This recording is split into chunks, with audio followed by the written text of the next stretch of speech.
कुंदन सिंह चौहान आपका अपने YouTube channel Yuri exam पर हार्दिक स्वागत करता हूं। दोस्तों, यदि आप हमारे चैनल पर नए हैं तो शेयर और सब्सक्राइब कर लीजिए और लाइक कमेंट करना दोस्तों ना भूलें। आप हमारा यही आशा होंगे कि आप मस्त होंगे, स्वस्थ होंगे और विधिवत रूप से सुचारू रूप से पढ़ाई कर रहे होंगे। आइए दोस्तों, हम बात करेंगे सिंधु सभ्यता के बारे में। आज हिस्ट्री सेशन चल रहा था जिसमें हम बात करेंगे, हमने प्राचीन इतिहास में मैंने एक वीडियो अपलोड कर दिया हूं और मुगल साम्राज्य के बारे में हमने बात कर ली है। दोस्तों, अब हम बात करेंगे प्राचीन इतिहास चल रहा है हिस्ट्री, जिसमें हम बात करेंगे सिंधु सभ्यता। सिंधु सभ्यता को अन्य नामों से भी जाना जाता है दोस्तों। सिंधु सभ्यता को दोस्तों हड़प्पा दोस्तों, सिंधु सभ्यता को हड़प्पा सभ्यता और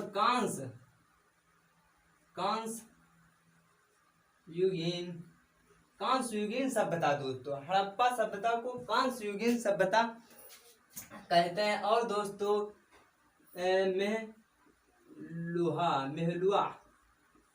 मेहलुआ सभ्यता भी कहते हैं और सरस्वती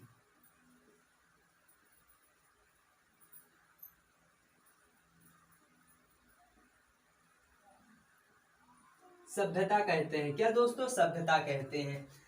अब हर एक दोस्तों नाम के पीछे इसका भी एक कुछ तात्पर्य होगा कि कांस्ययुगीन और सरस्वती सभ्यता क्यों कहते हैं, इसका हम विधिवत रूप से आप देखते रहिए वीडियो। इसके बारे में हम एक एक कंसेप्ट को आपको हम क्लियर कराते चलेंगे। कांस्ययुगीन कैसे कहे हैं, हड़प्पा क्यों कहते हैं और सरस्वती सभ्यता क्यों कहते हैं, इनके बारे में हम बात भी करेंगे। आइए दोस्तों, अब बात करते हैं सबसे पहले हड़प्पा सभ्यता के बारे में बात चलती तो खोज के बारे में बात आती है। 1826 में चार्ल्स मैसन ने दोस्तों 1826 ईस्वी में कौन दोस्तों? चार्ल्स मैसन ने इस सभ्यता के टीले पर नजर पड़ी। किस पर पड़ी? टीले पर दोस्तों। क्या पड़ी? नजर। क्या दोस्तों पड़ी? नजर। क्या पड़ी? टीले पर किसकी नजर पड़ी? चार्ल्स मैसन की नजर पड़ी। खोज निकाला चार्ल्स मैसन ने इस सभ्यता की खोज की। मतलब कि कहने का पता, ये हमारी आद ऐतिहासिक है। प्रोटो हिस्ट्री के बारे में हम पढ़ रहे हैं दोस्तों। प्रोटो हिस्ट्री का मतलब बात करते हैं, प्रोटो हिस्ट्री के अंतर्गत हमारी हड़प्पा सभ्यता आती है। प्रोटो हिस्ट्री के बारे में बात करने का आपसे प्रयास करते हैं तो दोस्तों, प्रोटो हिस्ट्री से कहते हैं जिस सभ्यता के हमें पुरातात्विक स्रोत मिलते हैं दोस्तों, और लीप भी जो हमको मिलती हुई, लेकिन उस लीप को हम पढ़ ना सकें, उस इतिहास को प्रोटो हिस्ट्री कहते हैं। तो उसी के अंतर्गत हमारी हड़प्पा सभ्यता, कांस्ययुगीन या सरस्वती सभ्यता, जिन्हें निम्न नामों से जाना जाता, आती है। अब बात करते हैं दोस्तों, 1826 में चार्ल्स मैसन ने इस सभ्यता की खोज की दोस्तों। खोज की किसने? चार्ल्स मैसन ने। कब? एक टीले पर दोस्तों नजर पहुंची। क्या पहुंची? टीले पर नजर पहुंचती है। किस पर? टीले पर। इनकी जब नजर पहुंची थी दोस्तों, तो इन्होंने जब इसकी नजर एक टीले पर मतलब वहां पहुंची, सर्वप्रथम इन्होंने ही खोज की हड़प्पा सभ्यता की। मतलब उनकी नजर एक टीले पर दोस्तों जब पड़ती है 1851 से 1853 में दोस्तों, किसने? Alexander Cunningham. कौन दोस्तों? अलेक्जेंडर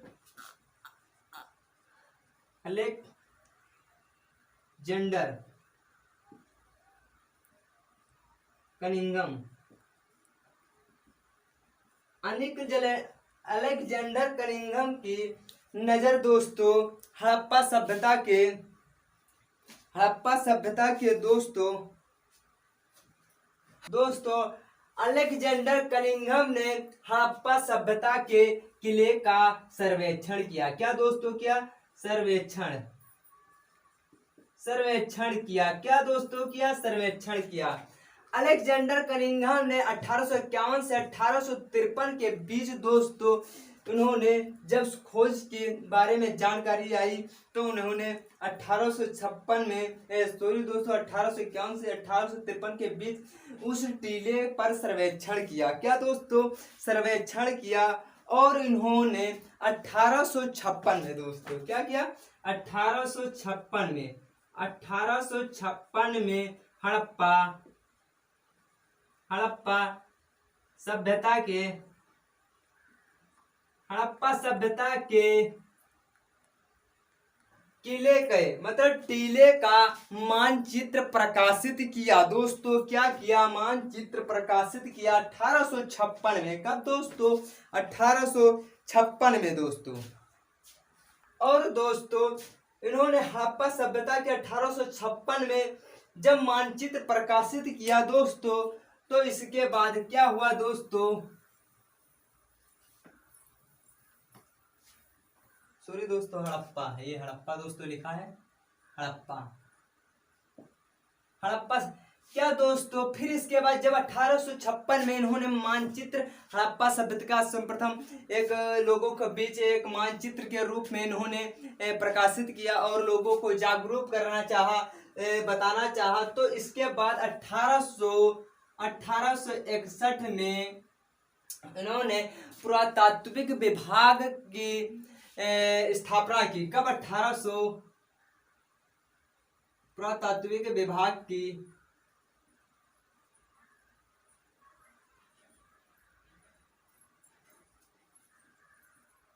विभाग के दोस्तों 1861 में पुरातात्विक विभाग के जनक के रूप में जाने गए। कौन से दोस्तों? अलेक्जेंडर कनिंघम जनक के रूप में। पूछा जा सकता है भारतीय पुरातात्विक विभाग के जनक कौन है? तो अलेक्जेंडर कनिंघम है दोस्तों, जो 1861 में इन्होंने इस विभाग की स्थापना की दोस्तों। फिर 1902 में दोस्तों 1902 में एक हमारे गवर्नर जनरल आते हैं करजन दोस्तों। करजन आते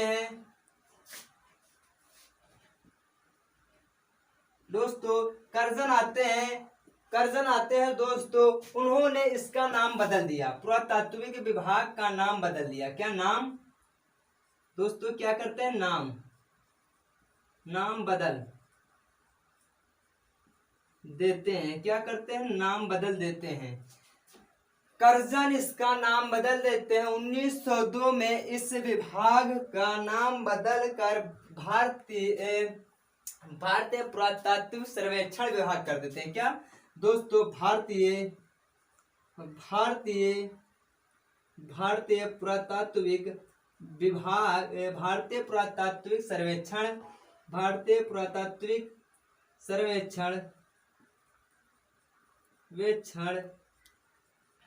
विभाग कर देते हैं। क्या कर देते हैं? भारतीय पुरातात्विक सर्वेक्षण विभाग कर देते हैं। इसका नाम पुरातात्विक विभाग से बदलकर भारतीय पुरातात्विक सर्वेक्षण विभाग कर देते हैं। कौन? करजन। ये गवर्नर जनरल थे दोस्तों करजन। 1902 में इन्होंने नाम बदलकर भारतीय पुरातात्विक सर्वेक्षण विभाग कर दिया। और दोस्तों बात आगे अब हम करते हैं दोस्तों। फिर दोस्तों क्या होता है? दोस्तों कराची और लाहौर दोस्तों कराची और लाहौर के बीच दोस्तों 1853 और 1856 के मध्य रेल बिछाने का कार्य चल रहा था। मतलब जो था कि रेल की पटरियों को बिछाने का कार्य चल रहा था कराची और लाहौर के बीच दोस्तों। तो क्या हुआ? उस समय इनका जो कार्य था दो भाइयों के माध्यम से चल रहा था। वो दो भाई कौन थे दोस्तों? दो भाई थे, कौन कौन से दोस्तों? जॉन और विलियम। जॉन और विलियम, इन दोनों भाइयों को भारतीय इतिहास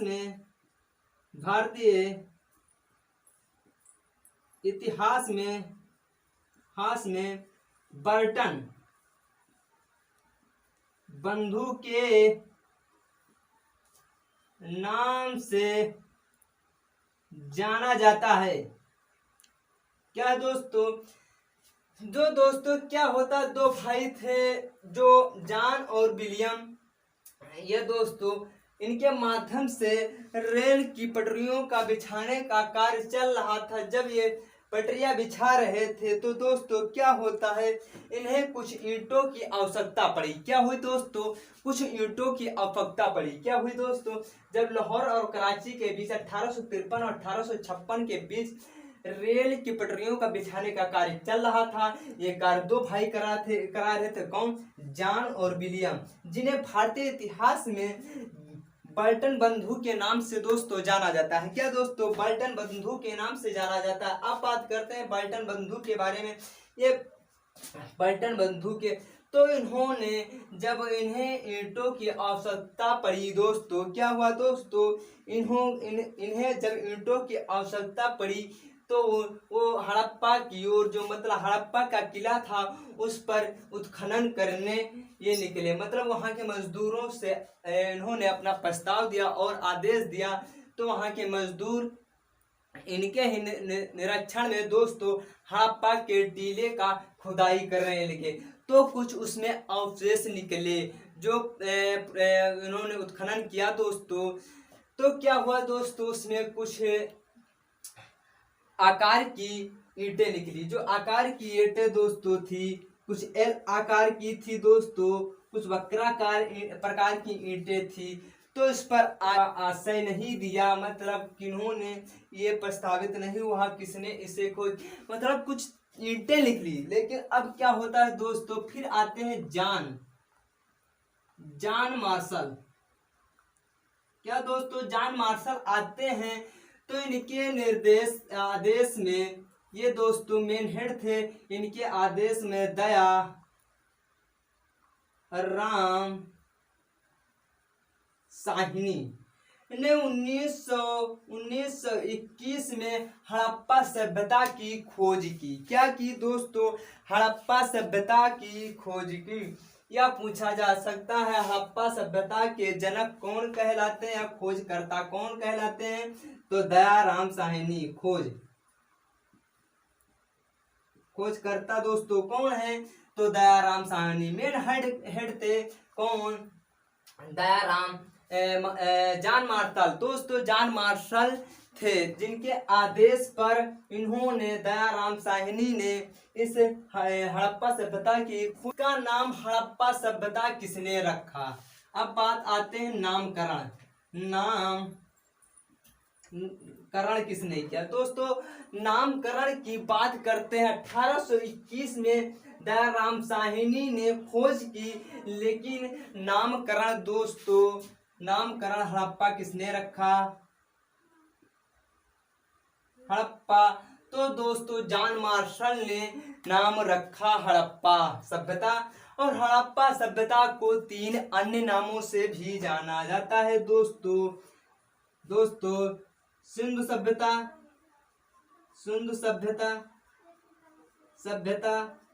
और दोस्तों सिंधु घाटी सभ्यता और दोस्तों हड़प्पा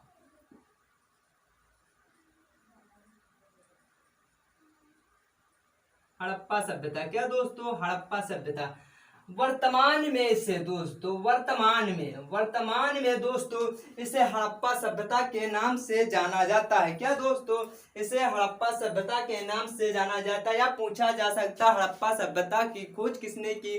तो इसकी खोज जॉन मार्शल के निर्देश में या आदेशानुसार दयाराम साहनी ने किया और इसका नामकरण जॉन मार्शल ने किया। दोस्तों इन्हें 3 अन्य नामों से जाना जाता है, सिंधु सभ्यता और सिंधु घाटी सभ्यता, और वर्तमान में हड़प्पा सभ्यता के नाम से जाना जाता है। बात करते हैं दोस्तों यह वर्तमान में कहाँ है। दोस्तों वर्तमान में पाकिस्तान दोस्तों पाक दोस्तों जो ये सभ्यता अधिकतर जो मिली, सिविलाइजेशन जो अधिकतर दोस्तों मिली, तो वह नदियों के किनारे बसी हुई होती थी। तो ये दोस्तों कौन सी नदी के पास थी दोस्तों? रावी नदी के किनारे। किस और दोस्तों? तो ये बाईं ओर थी दोस्तों, बाईं ओर। क्या हुआ दोस्तों? पाक नदी में सभ्यता वर्तमान में हड़प्पा सभ्यता के नाम से जाना जाता है। रावी नदी की ओर थी सिंधु घाटी सभ्यता को, और इसका नामकरण किया जॉन मार्टन ने, और खोजकर्ता या जनक दयाराम साहनी थे। अब बात करते हैं दोस्तों इसके जो अवशेष और ये कितने एरिया में फैला हुआ, इसके बारे में भी बात करेंगे।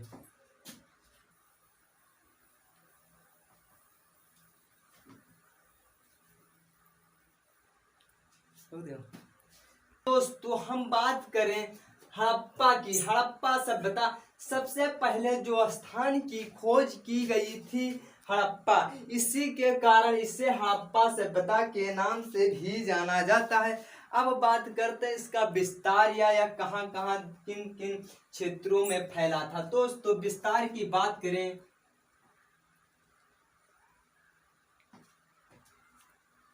करते हैं। क्या दोस्तों? विस्तार दोस्तों, तो सबसे पहले अफगानिस्तान।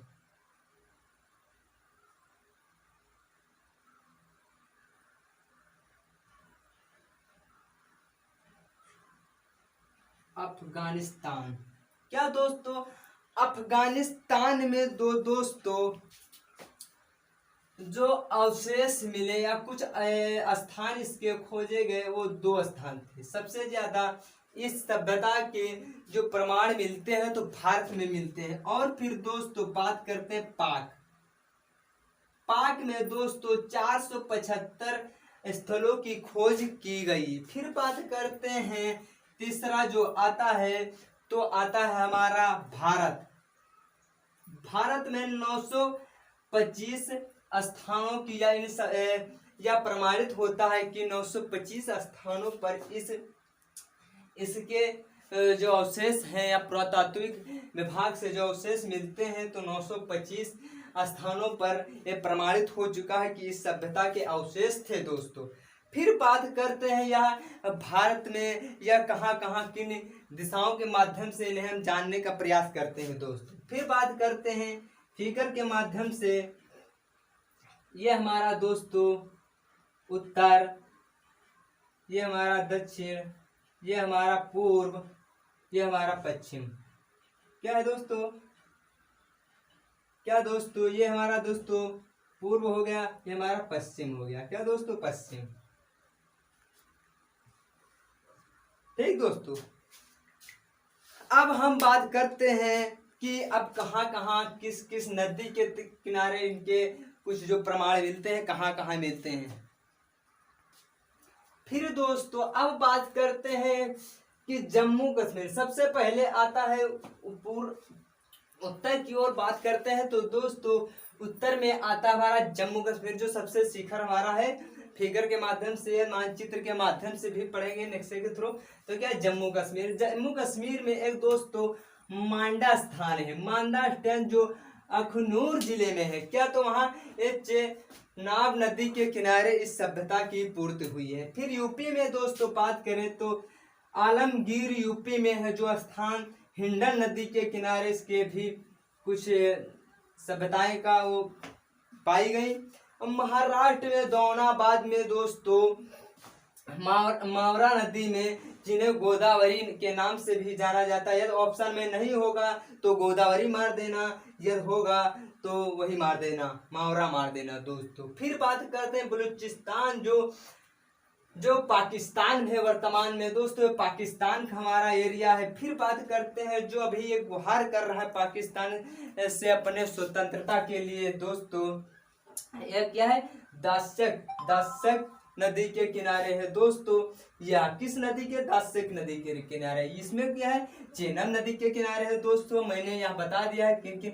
अब क्षेत्र की बात करें दोस्तों तो इधर दोस्तों पूरब से पश्चिम की ओर दोस्तों यह 1400 किलोमीटर तक फैला है दोस्तों, 1400 किलोमीटर तक। और उत्तर से और दक्षिण की ओर बात, उत्तर से दक्षिण की ओर 1400 किलोमीटर दोस्तों, इधर 1600 किलोमीटर। क्या दोस्तों, 1600 किलोमीटर की बात करते हैं।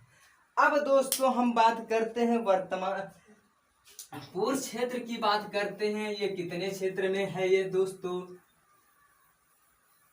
जो इस सभ्यता की बात करते हैं तो दोस्तों वर्तमान में 12,99,000 दोस्तों, क्या है, 12,99,600 वर्ग किलोमीटर। क्या दोस्तों, वर्तमान में बात करते हैं तो दोस्तों 12,99,000। ये दोस्तों संपूर्ण क्षेत्र की बात करते हैं, किसकी, संपूर्ण क्षेत्र की। क्या दोस्तों, ये संपूर्ण क्षेत्र हो जाएगा। लेकिन अब ये प्रेजेंट टाइम में, पहले था दोस्तों, मैंने बोलने में गलती कर दी, इसके लिए सॉरी, माफी चाहता हूं दोस्तों। फिर बात करते हैं वर्तमान में दोस्तों, वर्तमान में दोस्तों या 20,000 वर्ग किलोमीटर है दोस्तों। कितना, 20,000 किलोमीटर में यह क्षेत्र। क्योंकि अभी प्रेजेंट टाइम में इस सभ्यता की खोज या उत्खनन की प्रक्रिया या जो पुरातात्विक विभाग इस अभी जो खोज है या अभी इस प्रक्रिया को जारी रखा। क्योंकि अभी जो हमारे खोजकर्ता, हमारे पुरातात्विक विभाग के वैज्ञानिक हैं, वो इस प्रक्रिया को अभी सुचारू रूप से चलाए रखे हैं दोस्तों। पूछा जा सकता है क्षेत्र की बात तो वर्तमान में 20,000 वर्ग किलोमीटर है दोस्तों।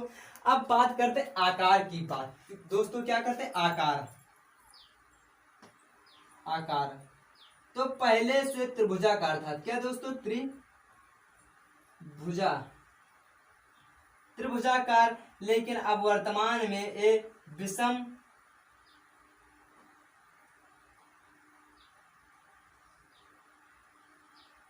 त्रिभुजाकार हो गया। क्या दोस्तों, विषम त्रिभुजाकार हो गया। जो पहले था, जब खोज हुई थी तब ये त्रिभुजाकार के रूप में जाना जाता था। फिर बात करते हैं अब दोस्तों कि लीप के बारे में, थोड़ा आपसे बात करते हैं लीप के बारे में। क्या दोस्तों, लीप के बारे में आपसे डिटेल में आप जुड़े रहिए यूरी एग्जाम के साथ। हमारा यही कंसेप्ट है, जितने भी ऑब्जेक्टिव बनेंगे उनको आपके बीच लाने का प्रयत्न करेंगे, क्योंकि आप लोग अपना प्यार हम पर बनाए रखें। और दोस्तों बात करते हैं कि अब लीप के बारे में। हड़प्पा सभ्यता में जो लीप थी दोस्तों, उसके बारे में। क्योंकि यह कहा जा कहे तो ये किसके अंतर्गत आता है, तो आदि प्रोटो हिस्ट्री। किसके दोस्तों,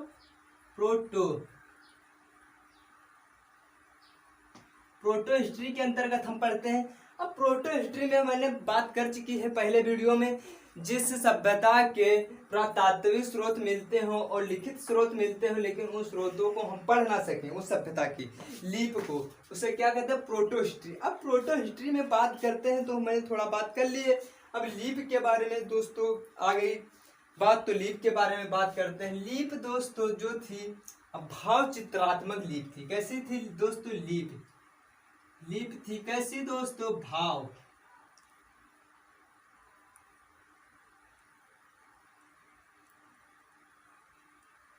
कैसे थी दोस्तों, भाव चित्रात्मक शैली थी।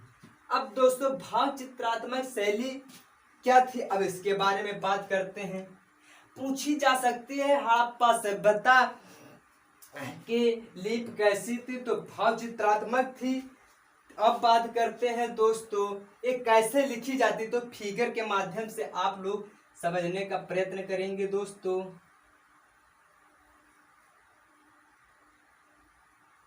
क्या दोस्तों,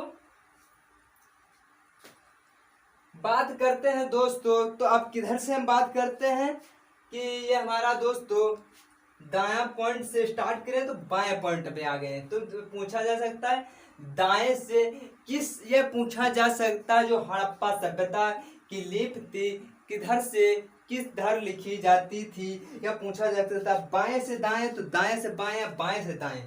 तो आपको बोलना कि दाएं से बाएं दोस्तों। क्यों दोस्तों, यहां से आप लिखना स्टार्ट किए ऐसे। अब बात करते हैं दाएं से बाएं दोस्तों। मूल चिन्हों के बारे में बात करें तो दोस्तों कितने थे मूल चिन्ह? मूल चिन्ह दोस्तों थे हमारे, चिन्ह थे दोस्तों कितने? मूल चिन्हों की बात करते हैं तो दोस्तों हमारे थे 64। अब बात करते हैं अक्षरों के बारे में तो 400 के 250 से और दोस्तों 400 के आसपास जो चित्रात्मक मतलब फिगर के माध्यम से चित्र लिखे जाते थे 250 से 400 के आसपास थे। किस साइड से लिखी जाती थी तो दोस्तों, फिर दोस्तों बात करते हैं दाएं से बाएं। पूछा जा सकता है मूल अक्षर कितने थे तो दोस्तों मूल चिन्ह 64 थे। अब बात करते हैं मूल अक्षरांक के चिन्ह तो दोस्तों 250 से 400 के आसपास। दोस्तों कितने थे? 400 के आसपास। अब बात करते हैं दोस्तों इस फिगर के माध्यम से आप समझ रहे होंगे दोस्तों, तो इसे अन्य नामों से भी जाना जाता है दोस्तों। सांप की तरह दोस्तों है ये बनाए हमने फिगर के माध्यम, तो इसे क्या निकल जाएगा? सर्पिलाकार। क्या दोस्तों? सर्पिलाकार या दोस्तों से गौमूत्री। क्या दोस्तों? गौमूत्री मतलब कि अधिकतर आप जो बिलोंग कर रहे होंगे तो ग्रामीण परिवेश से आप लोग होंगे, तो यदि गांव को आपको मूत्र देखते होंगे तो ऐसे ही वो मूत्र विसर्जन अपना करती है। तो दोस्तों इसे गौमूत्री कहते हैं या ब्रेस्टन फेदन के नाम से भी जाना जाता है। ब्रेस्टन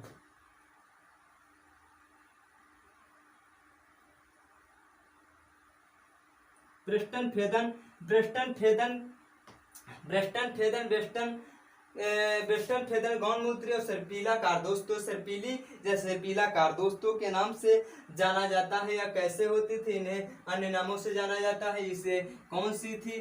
अब बात करते हैं हड़प्पा सभ्यता के बारे में बात करते। आपने दोस्तों स्वास्तिक चिन्ह देखा होगा, ये स्वास्तिक चिन्ह ही हड़प्पा सभ्यता की देन है दोस्तों। स्वास्तिक चिन्ह आप लोगों ने ऐसे देखा होगा दोस्तों, ये हमारा स्वास्तिक चिन्ह है जो हड़प्पा सभ्यता की ही लीप है दोस्तों। फिर बात करते हैं इस लीप को पढ़ने का प्रयास सर्वप्रथम किसने किया दोस्तों? तो वेडन दोस्तों। कौन था? वेडन